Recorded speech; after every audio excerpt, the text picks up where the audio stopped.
Hi, it's me, Helen. This one's going to be a little bit harder to talk about. So I'll do my best. This one has to do with sexual abuse and things like that.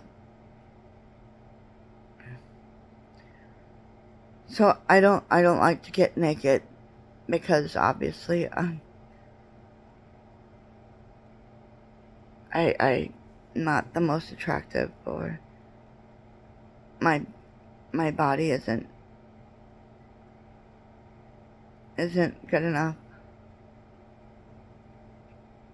But my husband used to claim he wanted me to be naked. And so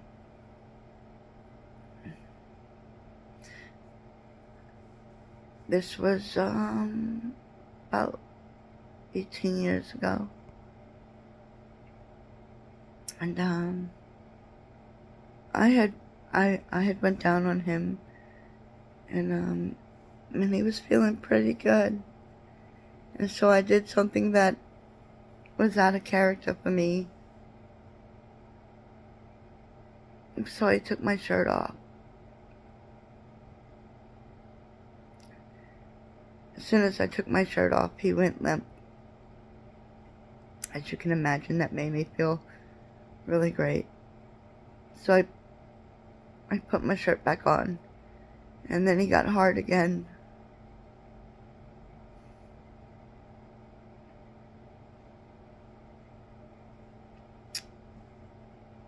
And we can, there's other stories like that. We can fast forward a little bit, and we a couple years later we were having sex, and then he pulled it out because he was gonna squirt it all over me, and I was like moving him away, and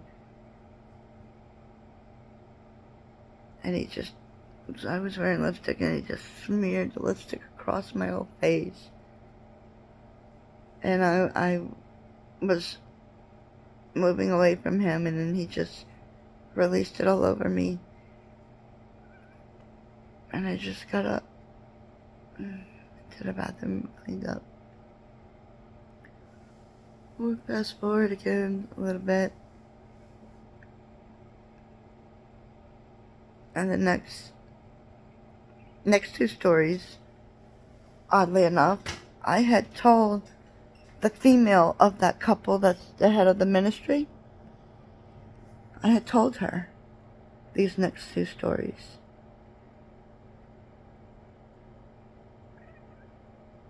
These are ministers who are in charge of a ministry and also have their own church.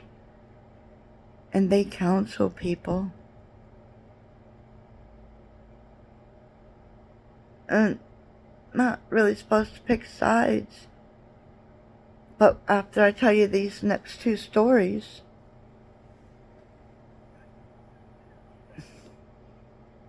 then yeah, you will agree that they not only condone the abuse, but contribute. When you don't stand up for those that are being abused, then you are a contributing factor to the abuse.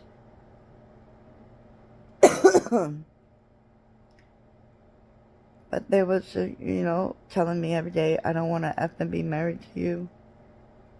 And then he was trying to pull my clothes off, and I said, no, can't do that. He said it anyway. And I said, why did you do that? And he said, why did you? And I said, I didn't. I said, we couldn't do that. And he said, I don't want to be effing married to you, but I wanted you to know that I still love you and I'm still attracted to you. I told her that happened. She sounded compassionate, but now I see that it was fake.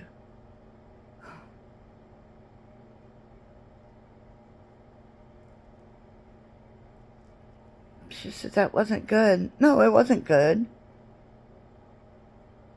But you're backing an abuser. You're helping an abuser. So you are a contributing factor. And as far as you sending in messages, it holds serious consequences to make false allegations against the other parent.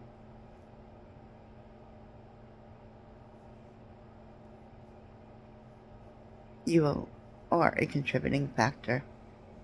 The next one I told her was we were, in the middle of sex, and I guess he didn't want to look at me.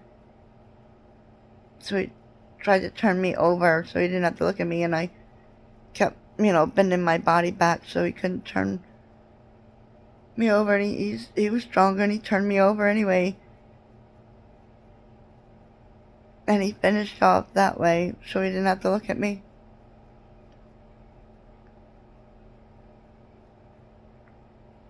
I can't tell you how many times when I was laying in bed, he put his penis between my thighs and just rubbed himself off. I have plenty of stories. Plenty of incidents.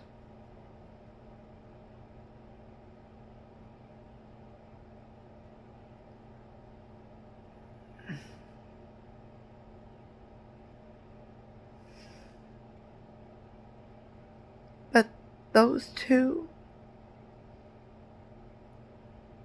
and they were doing marriage coaching with us. And so I told her those two things. And in the end, instead of helping me and my boys, you're helping an abuser. An abuser that has abused us in many different forms. I don't know if I'm ever going to get over that where I will get naked. I don't know.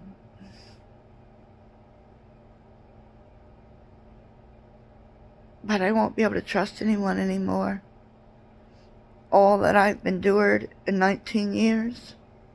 I can't. I don't know how. And I don't know why would I want to.